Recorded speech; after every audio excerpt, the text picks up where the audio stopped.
Hello engineer, welcome back to my new blog. और SV16 का काम हम लोगों ने स्टार्ट कर दिया है। पूरे 3 दिनों के बाद हम लोगों ने PCC कंप्लीट किया। और PCC कंप्लीट कैसे किया है चलिए मैं आप लोगों को बताता हूँ। अभी हम लोग चलते हैं SV16 पे, जहाँ पे हम लोगों का काम होना है। सबसे पहले हम लोगों ने क्या किया, जब साइट पे पहुँचने के बाद उसके बाद हम लोगों ने सबसे पहले बिल्डिंग का कॉलम का फुटिंग का लेआउट निकालने के लिए सबसे पहले हम लोग बाउंड्री लाइन का रेफरेंस ले लिए, क्योंकि पूरा प्लॉट तो पूरा खाली था। उसके बाद ग्रीडिंग करने के बाद, साफ़ सफाई करने के बाद हम लोग बाउंड्री लाइन का लेआउट डाल लिए।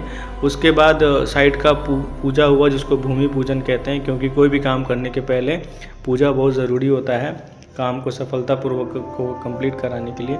उसके बाद जब बाउंड्री लाइन का हम लोगों ने लाइन मार्किंग डाल दिया, उसके बाद हम लोग एज़ पर ड्राइंग के अकॉर्डिंग हम लोगों ने लेआउट को डाला, मतलब चूना मार्किंग किया। चूना मार्किंग करने के बाद 3 दिन लगे खुदाई करने में। 3 दिन खुदाई, क्योंकि काफ़ी ज़्यादा क्यूबिक मीटर हो गया था, क्योंकि एक 9 कॉलम का बड़ा फाउंडेशन निकालने में काफ़ी मशक्क़त होता है। उसके बाद टोटल स्टेशन के द्वारा हम लोग 4 कोऑर्डिनेट का सेक्शन हम लोगों ने निकाल लिया। उसके बाद इनको सर्वेयर जी को जाना था कहीं पे, तो उनको भेज दिया गया दूसरे साइड पे। फिर उसके बाद बचे हुए समय में हम लोग 5 कॉलम का 4 कॉलम के हेल्प से 5 कॉलम का हम लोगों ने अंदर डायमेंशन हम लोगों ने निकाल लिया।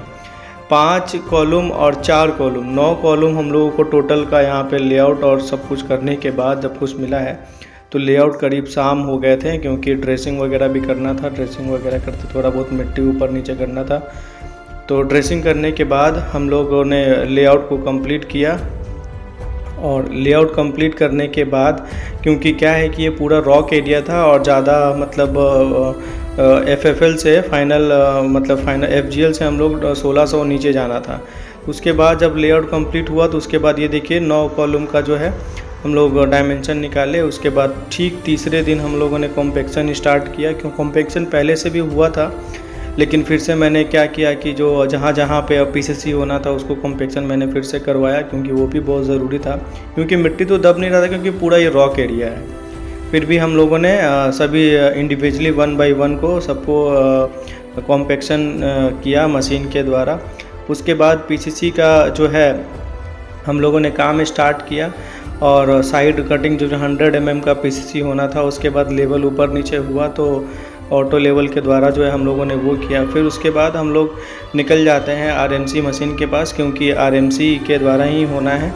और M10 के रेशियो के हिसाब से, वैसे तो शेड्यूल में अपना कुछ और है, लेकिन M10 से कोई कम करता नहीं है RMC से, तो इसलिए हम लोग M10 बात करने के लिए RMC चले गए। और RMC मशीन में सब कुछ ठीक ठाक करने के बाद वापस हम लोग आ गए अपने साइट पे। और साइट पे देखा कि सारा कार्यक्रम सब कुछ उचित तरीके से कर दिया गया था। और करीब 3 बजे हमारा जो है RMC मशीन आता है। और मशीन आने के बाद हम लोग PCC को स्टार्ट करते हैं। ये देखिए फाइनल जो हम लोग का व्यू आ रहा है PCC के पहले का।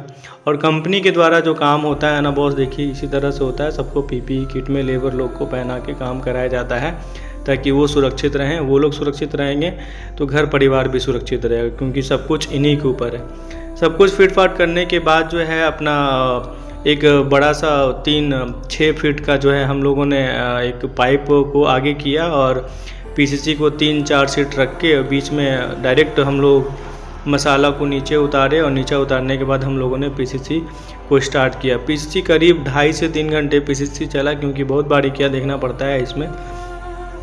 और उसके बाद फिर PCC हम लोगों ने सभी लोग हमारे मैन पावर ने मिलके PCC को स्टार्ट किया। और उसके बाद आप तो जानते ही हैं इसमें PCC और किया क्यों जाता है। PCC इसलिए किया जाता है कि मिट्टी और एनफोर्समेंट का बीच का जो दायरा होता है, उसको जो है मिट्टी के परत से हटाना होता है।